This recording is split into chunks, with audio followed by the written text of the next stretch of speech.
आप सबों को मेरा प्रणाम। हम लोग एक नए टॉपिक के साथ आज आए हुए हैं और हम लोग अभी डेप्रिसिएशन चैप्टर देख रहे हैं। डेप्रिसिएशन चैप्टर पे आज हमारा ये लेक्चर नंबर 6 है। हम लोग ये जो डेप्रिसिएशन चैप्टर है इसमें एक बहुत ही इम्पॉर्टेंट टॉपिक है, change in the method of depreciation. एक चीज़ पहले बता दें, ये जो लेक्चर है ये क्लास 11th के स्टूडेंट्स के लिए भी है और बीकॉम जो सेमेस्टर 1 में आ गए हैं उनके लिए भी है, क्योंकि ये चैप्टर दोनों जगहों पे है और ये टॉपिक काफ़ी इम्पॉर्टेंट है इस चैप्टर का। इसलिए लेक्चर को बहुत ध्यान से सुनेंगे और समझने का प्रयास करेंगे। हम लोग इसके पहले दो मेथड का डिस्कशन कर चुके हैं। एक है written down straight line method और एक है रिटन डाउन वैल्यू मेथड। और ये देखिए ना, आपको हम बतलाए हुए हैं ये दोनों। आपका था स्ट्रेट लाइन मेथड पहला और ये क्या था आपका दूसरा, डिमिनिशिंग बैलेंस मेथड। तो होता क्या है कि आज का जो हमारा टॉपिक जो है, जो चेंज हमको जानना है, change in the method of depreciation. Businessman जो भी ऑर्गेनाइजेशन है जो डेप्रिसिएशन डिडक्ट कर रहा है, अगर उनको मान लीजिए कि किसी पर्टिकुलर एसेट को यूज कर रहे हैं, 2 साल 4 साल 5 साल यूज किए और आगे उनको अब लगता है कि नहीं, जो हम जिस मेथड को हम अप्लाई किए हुए हैं वो सही नहीं है, हमको डेप्रिसिएशन का जो मेथड है वो चेंज करने की आवश्यकता है, ऐसा फील हो रहा है उनको, बिजनेसमैन को। तो वे लोग चेंज कर सकते हैं। अगर मान लीजिए कि आप जो डेप्रिसिएशन, जिस मेथड से आप डेप्रिसिएशन को डिडक्ट कर रहे हैं वो सही नहीं है, वो उचित नहीं है, तो अगर और चेंज करने से आपको लगता है कि अच्छा होगा, बिजनेस के लिए फायदा होगा, तो आप चेंज कर सकते हैं। ये आपका आपके अधिकार क्षेत्र में है, आप उसको चेंज कर सकते हैं। तो जब आप चेंज करते हैं ना, तो उसका अकाउंटिंग कैसे होगा, आज उसी पे हम लोग चर्चा करने वाले हैं। Change in the method of depreciation कोई नया टॉपिक नहीं है। मतलब क्या है ना कि मेथड ऑफ डेप्रिसिएशन जो है आपने चेंज किया। पहले मान लीजिए आप स्ट्रेट लाइन से काटते थे, अब आप चेंज कर रहे हैं रिटर्न डाउन वैल्यू मेथड से, या पहले ही रिटर्न डाउन वैल्यू मेथड से डेप्रिसिएशन काटते थे, अब आप कर रहे हैं स्ट्रेट लाइन मेथड से। तो ऐसा हो सकता है। तो ऐसा करने से क्या इम्पैक्ट पड़ेगा, उसका अकाउंटिंग कैसे होगा, उसी को आज हम लोग समझने का प्रयास करेंगे, है ना। आइए हम लोग देखते हैं। देखिए समझिए, the method of depreciation of an asset may be change by adopting a new method. कर सकते हैं नए मेथड को अप्लाई करके, to give a fairer presentation of the depreciation expenses in the profit and loss account. आप new method apply करके पुराने method को चेंज कर सकते हैं। क्यों भाई? तो to give a fairer presentation of the depreciation expenses. Depreciation expenses जो है, आप तो जान रहे हैं ना, डेप्रिसिएशन हमारा लिए खर्च है। तो डेप्रिसिएशन जो खर्च है, पीएल अकाउंट में कोई भी जो एक्सपेंस है ना, उसको उसको जेन्युइन दिखाना चाहिए, जो उचित है वही दिखाना चाहिए। तो डेप्रिसिएशन का अमाउंट अगर पहले मान लीजिए गलत आप चार्ज कर रहे थे, शो कर रहे थे प्रॉफिट एंड लॉस अकाउंट में, तो उसको सही कीजिए। तो सही करने के लिए तो चेंज तो करना पड़ेगा, इसी को कह रहा है ना। मतलब डेप्रिसिएशन एक्सपेंस को सही सही दिखाने के लिए प्रॉफिट एंड लॉस अकाउंट में हम डेप्रिसिएशन के मेथड को चेंज कर सकते हैं। आगे आइए, when the useful life and or residual value is revised। बात को समझिए, फिक्स्ड एसेट्स का यूजफुल लाइफ या उसका रेसिडुअल वैल्यू या दोनों रिवाइज हो जाता है, चेंज हो जाता है, the written down value of the asset में be required to be revalued. आप समझिए ना, जो एसेट आप यूज कर रहे थे उसका यूजफुल लाइफ या उसका रेसिडुअल वैल्यू क्या हुआ कि चेंज हो गया है, रिवाइज हो गया है। तो जब रिवाइज हो गया है तो उसके अकॉर्डिंग आपको क्या करना पड़ेगा, जो एसेट का जो रिटर्न डाउन वैल्यू है उसको भी तो आपको रिवैल्यूड करना पड़ेगा, फिर से उसका पुनर्मूल्यांकन करना पड़ेगा। जो को आप जो एसेट यूज कर रहे हैं, समझने का प्रयास कीजिए, जो एसेट आप यूज कर रहे हैं उसका यूजफुल लाइफ या रेसिडुअल वैल्यू मान लीजिए चेंज हो जाता है, तो चेंज हो जाता है। तो जो आज आप 4 साल पहले डेप्रिसिएशन काट चुके हैं पुराने मेथड से, तो आज जो 4 साल के बाद का जो फिगर है, जो रिटन डाउन वैल्यू है, उसको भी तो रिवैल्यू करने का आवश्यकता है। The depreciation should be based on this revalued figure. जब आप चेंज करेंगे, जो रिवैल्यूड फिगर आएगा एसेट का, फिर उस रिवैल्यूड फिगर पर हम डेप्रिसिएशन डिडक्ट करेंगे, है ना। डेप्रिसिएशन डिडक्ट करना चाहिए। यूजफुल लाइफ रेसिडुअल वैल्यू अगर चेंज हुआ तो स्वाभाविक है कि उसका एसेट्स का जो रिटर्न डाउन वैल्यू वो भी चेंज होगा, और जो चेंज हो करके वैल्यू आएगा, डेप्रिसिएशन उस चेंज वाले जो रिवैल्यूड फिगर है उस पे होना चाहिए, ठीक ना। the change in the method of depreciation may be affected। देखिए दो तरह का, दो तरह से हम इसको, दो तरह का अकाउंटिंग है कह लें, यूं कहे तो। एक है विदाउट रेट्रोस्पेक्टिव इफेक्ट और एक है विथ रेट्रोस्पेक्टिव इफेक्ट। मतलब हम जो डेप्रिसिएशन का जो चेंज होता है, उसका जो इम्पैक्ट है, उसका जो अकाउंटिंग है, उसका दो तरह से अकाउंटिंग कर सकते हैं। एक है विदाउट रेट्रोस्पेक्टिव इफेक्ट और एक है विथ रेट्रोस्पेक्टिव इफेक्ट। अब ये विदाउट और विथ का चक्कर क्या है, समझिए। आइए देखिए, पहले समझते हैं विदाउट रेट्रोस्पेक्टिव इफेक्ट क्या है। Under this method depreciation already recorded in prior years, पहले जो ऑलरेडी हम डेप्रिसिएशन जो काट चुके हैं, जो डिडक्ट कर चुके हैं, वुड नॉट बी एडजस्टेड, उसको एडजस्ट नहीं किया जाएगा। जो कट चुका है वो कट गया है ना, हमको उसमें कोई दिमाग नहीं लगाना है। मान लीजिए पहले 4 साल आप कुछ डेप्रिसिएशन काट चुके हैं, तो कट गया तो कट गया है, उसको फिर कोई एडजस्टमेंट उसमें नहीं करने वाले हैं। विदाउट में ध्यान दीजिएगा, विदाउट में the balance of written down value is written off over the remaining useful life by adopting the new method commencing from the year in which change is affected। क्या रहा ना, मान लीजिए कि आप कोई मशीनरी यूज कर रहे हैं, अच्छे समझिए, कोई मशीनरी आप अपने बिजनेस में यूज कर रहे हैं, उसका यूजफुल लाइफ मान लीजिए 10 ईयर्स है, मान लीजिए। अब आप है कि मान लीजिए पहले 4 साल में आपने स्ट्रेट लाइन मेथड से डेप्रिसिएशन काटा, मान लीजिए 4 साल कटने के बाद 5th ईयर में आपको ऐसा रियलाइज हो रहा है कि भाई उसका जो रेसिडुअल वैल्यू है या जो स्क्रैप वैल्यू है, वो उसमें बदलाव चेंज हो गया। तो आप तो स्वाभाविक है मेथड आपको एसेट्स का रिवैल्यूएशन करना पड़ेगा फिर से। 4 साल डिडक्ट करने के बाद आपको ऐसा फील हुआ कि असेट्स का यूजफुल लाइफ या रेसिडुअल वैल्यू चेंज हो गया, या चेंज हो रहा है, या चेंज होना है। आपको ऐसा फील हो रहा है कि जो रिमेनिंग बच गया है वो चेंज हो जाएगा लाइफ, या स्क्रैप वैल्यू चेंज हो गया। तो आप तो उसके अकॉर्डिंग फिर आपको एडजस्टमेंट करना पड़ेगा। तो एडजस्टमेंट करने के लिए आप मेथड ऑफ डेप्रिसिएशन को चेंज करेंगे। तो चेंज जब करेंगे तो कहता है कि ठीक है, जो डेप्रिसिएशन कट चुका है कट गया है। जिस ईयर में आप चेंज कर रहे हैं वहां से आप नया मेथड अप्लाई कीजिए एंड गो अहेड, आगे बढ़ जाइए, आपको कहीं कोई दिक्कत नहीं है। विदाउट रेट्रोस्पेक्टिव इफेक्ट में जो डेप्रिसिएशन ऑलरेडी कट चुका है, हम उसका कहीं कोई एडजस्टमेंट, जो कट गया है सो कट गया है, उसको हम कहीं दोबारा एडजस्ट करने वाले नहीं है। कम कटा है, ज्यादा कटा है, हमको दिमाग ही नहीं लगाना है। आप जिस दिन चेंज कर रहे हैं, जिस ईयर में आप चेंज कर रहे हैं, बस वहां से नया मेथड को अप्लाई कीजिए। जो रिटन डाउन वैल्यू बचा हुआ है, उस रिटन डाउन वैल्यू पे नए मेथड को अप्लाई कीजिए और डेप्रिसिएशन काटते हुए आगे बढ़ जाइए। मतलब अगर आप स्टूडेंट हैं तो विदाउट रेट्रोस्पेक्टिव इफेक्ट का क्वेश्चन जो है आपको कहीं कोई परेशानी में नहीं डालेगा। क्यों? क्योंकि कुछ करना ही नहीं है इसमें। ओल्ड मेथड से जितना कट चुका है कट चुका है। जिस दिन नया मेथड अप्लाई करना है अप्लाई कीजिए एंड आगे बढ़िए। जो रिटर्न डाउन वैल्यू बचा हुआ एसेट का, और जो नया मेथड, जिस मेथड को अप्लाई करना है, उस मेथड से रिटर्न डाउन वैल्यू पे अपना डेप्रिसिएशन काटिए और आगे बढ़ जाइए।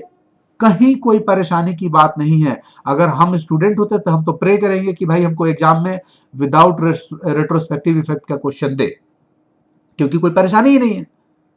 हमको लगता है कि बात समझ में आ गई होगी। आइए आगे हम लोग चलते हैं, विथ रेट्रोस्पेक्टिव इफेक्ट समझने का प्रयास करते हैं। ये थोड़ा सा काम बढ़ा देता है आप लोगों का, समझिए। In this case depreciation already recorded in prior years will be adjusted। ध्यान दीजिए, पहले जो डेप्रिसिएशन आप काट चुके हैं, डिडक्ट कर चुके हैं, उसको एडजस्ट करना पड़ेगा।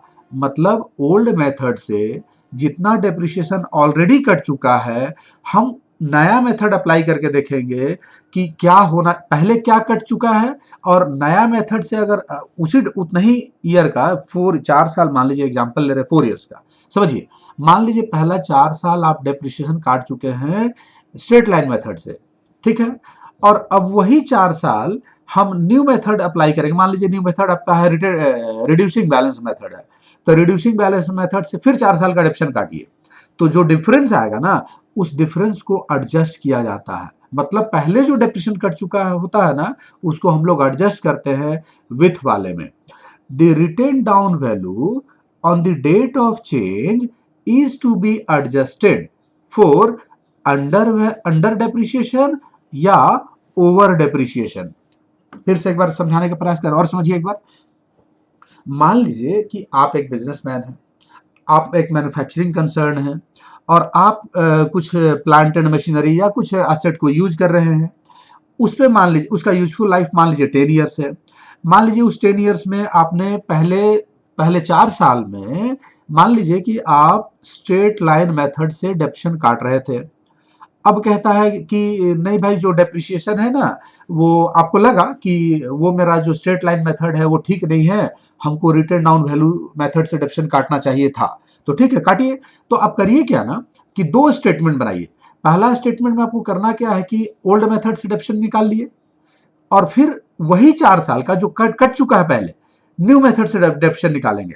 तो स्वाभाविक है डिफरेंस होगा। अगर मान लीजिए पहले स्ट्रेट लाइन था और अब आप कर दिए रिटर्न डाउन वैल्यू मेथड, या पहले ही रिटर्न डाउन वैल्यू मेथड से डेप्रिसिएशन काट रहे थे, अब आप कर दिए स्ट्रेट लाइन मेथड, तो जब ये डेप्रिसिएशन निकालेंगे, मान लीजिए 4 साल का हम कह रहे हैं कि 4 साल का हमको इम्पैक्ट को एडजस्ट करना है, तो टोटल डेप्रिसिएशन जो दोनों मेथड से आएगा वो चेंज होगा ना, अलग अलग होगा ना। तो वो जो डिफरेंस आएगा ना, या तो आप समझिए पुराने मेथड और नए मेथड से जो डेप्रिसिएशन, या तो डेप्रिसिएशन कम कटा होगा पहले की तुलना में, या डेप्रिसिएशन ज्यादा कटा होगा, यही ना होगा। जो डिफरेंस आएगा वो अंडर डेप्रिसिएशन हो सकता है या ओवर डेप्रिसिएशन हो सकता है। आगे समझाएंगे और इसको समझने का प्रयास किया। आगे देखिए, the following step should be taken for such adjustment. ये जो एडजस्टमेंट करना है, एडजस्ट करना है डेप्रिसिएशन के अमाउंट का जो डिफरेंस आया है, उसको कैसे एडजस्ट करेंगे, आइए समझिए। Step 1, calculate total depreciation from the date of retrospective effect to the date of change by adopting the new method of depreciation। कहता है ना कि जिस मेथड से जो जो नया मेथड है, समझिए, जो न्यू मेथड ऑफ डेप्रिसिएशन है, उस मेथड को अप्लाई कीजिए, और जिस दिन से आपको रेट्रोस्पेक्टिव इफेक्ट दिखलाना है, उस दिन से डेप्रिसिएशन काटते हुए कब तक चले आना है, जिस दिन आप चेंज किए हैं। मतलब मान लीजिए कि पहले 4 साल के डेप्रिसिएशन के अमाउंट को एडजस्ट करना है, हम एग्जांपल ले रहे हैं, तो पहले 4 साल का जो डेप्रिसिएशन का अमाउंट है, उसको उसको क्या करेंगे ना, कि न्यू मेथड से डेप्रिसिएशन काटते हुए, मान लीजिए 4 साल का एडजस्ट करना है, तो उस 4 साल का डेप्रिसिएशन आप निकालिए न्यू मेथड से, है ना। न्यू मेथड को अप्लाई कीजिए और डेप्रिसिएशन का टोटल अमाउंट निकाल लीजिए स्टेप 1 में। समझ रहे हैं बात को? हम बार बार कह रहे हैं कि स्टेप 1 में न्यू मेथड को अप्लाई करेंगे, और न्यू मेथड को अप्लाई करके जिस दिन चेंज हुआ है मेथड ऑफ डेप्रिसिएशन, जिस डेट को चेंज हुआ, उस डेट तक का डेप्रिसिएशन निकाल लीजिए, जिस दिन से हमको इफेक्ट लेना है। मान लीजिए क्वेश्चन में कहता है ना कि पहले 4 साल के डेप्रिसिएशन को एडजस्ट करना है, तो पहले 4 साल का डेप्रिसिएशन आप निकालिए न्यू मेथड से। अब आइए step 2, ascertain total depreciation under the existing method up to the date of change। अब स्टेप 2 में क्या कहता है भाई, कि जो आपका एग्जिस्टिंग मेथड था, मतलब ओल्ड मेथड से भी आप डेप्रिसिएशन निकाल लीजिए। स्टेप 1 में आप न्यू मेथड से डेप्रिसिएशन निकाले, मान लीजिए हम बार बार कह रहे हैं कि 4 इयर्स का हमको इम्पैक्ट दिखलाना है, 4 इयर्स का जो डेप्रिसिएशन कम कटा है या ज़्यादा कटा है उसका इम्पैक्ट दिखलाना है। तो पहला स्टेप में न्यू मेथड से डेप्रिसिएशन निकाल लिए, स्टेप 2 में क्या कर लिए कि आप ओल्ड मेथड से डेप्रिसिएशन निकाल लिए। स्टेप 3 में क्या करना है कि आपको एक एंट्री पास करना है। तो जो डिफरेंस आएगा ना, जो डिफरेंस आएगा उस डिफरेंस का ही एंट्री पास करना है। देखिए समझिए, if total depreciation of step 1 is greater than that of step 2, मान लीजिए कि वो न्यू मेथड कहता है, समझिए न्यू मेथड में कह रहा है कि डेप्रिसिएशन 100 रुपया होना चाहिए था मान लीजिए, और ओल्ड मेथड कह रहा है कि डेप्रिसिएशन भाई 90 ही होना चाहिए। मतलब न्यू मेथड के आधार पे डेप्रिसिएशन 100 रुपीज का होना है मान लीजिए, और ओल्ड मेथड के आधार पे डेप्रिसिएशन 90 ही है मान लीजिए। तो नया वाला कहा कि 100 कटना चाहिए था और ओल्ड वाला कहता है कि 90 ही कटा है। यानी कि ओल्ड मेथड में आपने डेप्रिसिएशन कम काटा है। डेप्रिसिएशन देखिए यहां 90 है ओल्ड मेथड में, न्यू मेथड कह रहा है कि 100 होना चाहिए। तो डेप्रिसिएशन तो आप कम ना काटे 10 रुपए का, तो 10 रुपए का जो डेप्रिसिएशन कम काटे हैं तो उससे असेट्स का वैल्यू क्या हो गया होगा, फिक्स असेट्स का वैल्यू बढ़ गया होगा, तो उसको घटाना पड़ेगा। तो ये एंट्री हम 10 रुपए से कर देंगे, ये एंट्री हम 10 रुपीज से कर देंगे। क्या एंट्री करेंगे, profit and loss adjustment account debit to fixed assets account. ध्यान दीजिए ये 10 रुपया डिफरेंस है। फिक्स्ड असेट क्यों क्रेडिट हुआ, क्योंकि आपने ओल्ड मेथड में 90 ही डेप्रिसिएशन काटा है और न्यू मेथड आपको इंडिकेट कर रहा है कि 100 होना चाहिए था, तो आपने कम काटा ना, तो कम काटे हैं तो असेट्स का वैल्यू बढ़ गया होगा फिक्स्ड असेट्स का, तो उसको घटाने के लिए हम असेट्स को क्रेडिट किए फिक्स्ड असेट्स को और ले गए कहां पे, profit and loss adjustment account. Clear है, तो फाइनल एंट्री क्या हुआ, profit and loss adjustment account debit to fixed assets account, है ना, 10 रुपीज का। ये किसका डेप्रिसिएशन हुआ, डेप्रिसिएशन कम काटे हैं या अधिक काटे हैं, तो ओल्ड मेथड से हमने डेप्रिसिएशन कम डिडक्ट किया है ना। ये डेप्रिसिएशन अंडर डेप्रिसिएशन का एंट्री है ना, जो आपने कम काटा है उसका एंट्री है। कोई दिक्कत नहीं होना चाहिए, दिक्कत आगे बढ़ देखते हैं। स्टेप 2 सॉरी दूसरा देखिए, if total depreciation of step 1 is less than that of step 2, उल्टा है एकदम। मान लीजिए ऐसा मान लीजिए कि न्यू मेथड कह रहा ना कि भाई डेप्रिसिएशन 500 रुपए का होना चाहिए था मान लीजिए, और ये कह रहा है कि नहीं डेप्रिसिएशन आपका होना चाहिए था 550 का, 550 कट चुका है। न्यू मेथड बोला कि 500 ही डेप्रिसिएशन डिडक्ट होना चाहिए था। ओल्ड मेथड में आप मान लीजिए 550 का डेप्रिसिएशन डिडक्ट कर चुके हैं।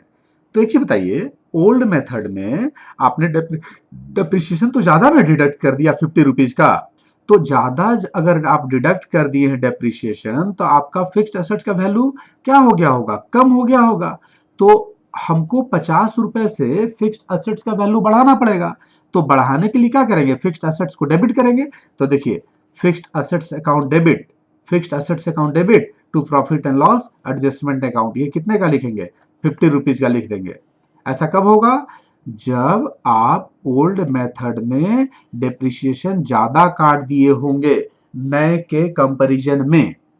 सिंपल सा चीज है। ये स्टेप 3 का जो एंट्री है कब होगा, सबसे पहले जान लीजिए अप टू जिस डेट को आपने चेंज अप्लाई किया है, ये जिस डेट को ऑन दी डेट ऑफ, जिस तारीख को डेट ऑफ चेंज, जिस तारीख को आपने चेंज किया है ना उस तारीख को ये एंट्री पास करेंगे। ठीक है, या तो देखिए सिंपल सा बार बार कह रहे हैं, ओल्ड मेथड से हो सकता है डेप्रिसिएशन कम कटा होगा नए के कंपैरिजन में। तो ओल्ड मेथड में अगर आप कम काटे हैं तो असेट्स आपका बढ़ गया होगा, तो बढ़ गया हो तो घटाइए, तो फिक्स्ड असेट्स अकाउंट को क्रेडिट करेंगे, पीएल एडजस्टमेंट को डेबिट करेंगे। अगर ओल्ड मेथड से आप डेप्रिसिएशन मान लीजिए अधिक काट दिए, जैसे कि अभी बतलाए 550 काट दिए हैं और ये कह रहा है कि 500 ही होना है, तो 550 अगर काट दिए, 50 ज्यादा ना काट दिए, तो असेट्स को बढ़ा दीजिए। तो fixed assets account debit to PL adjustment account, ये दोनों में से कोई एक एंट्री होगा, है ना, एक एंट्री होगा। ध्यान दीजिएगा, दोनों एंट्री नहीं होगा, ओनली वन एंट्री ही होगा, एक एंट्री ही होगा जिस डेट को आपने चेंज अप्लाई किया है। ठीक है। स्टेप 4, स्टेप 4 क्या है? Charge depreciation, charge depreciation from the date of change by adopting the new method. अब आप इस एंट्री को पास करने के बाद नए मेथड को अप्लाई कीजिए और जो असेट्स का जो वैल्यू है उस पर डेप्रिसिएशन डिडक्ट करते हुए आगे बढ़ जाइए। ठीक है। तो आसान टॉपिक है, एक बार 1-2 मिनट में हम पूरा कंक्लूड कर दे। देखिए एक बार बढ़िया समझिए। Change in the method of depreciation, एकदम बहुत शॉर्ट में बोल रहे हैं। पहले रिटर्न स्ट्रेट लाइन मेथड था, उसको रिटर्न डाउन वैल्यू मेथड में बदल दिया, या पहले ही रिटर्न डाउन वैल्यू मेथड था उसको स्ट्रेट लाइन में बदल दिया। तो जब ऐसा करेगा तो डेप्रिसिएशन के अमाउंट में अंतर आएगा।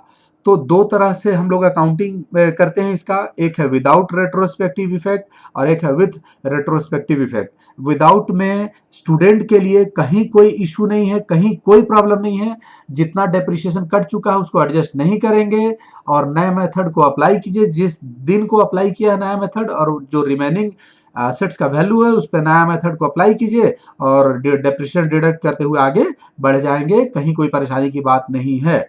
विथ वाला में भी बहुत दिक्कत नहीं है, इसमें सिर्फ ध्यान देना कि दो स्टेटमेंट ऑफ डेप्रिसिएशन बनेगा।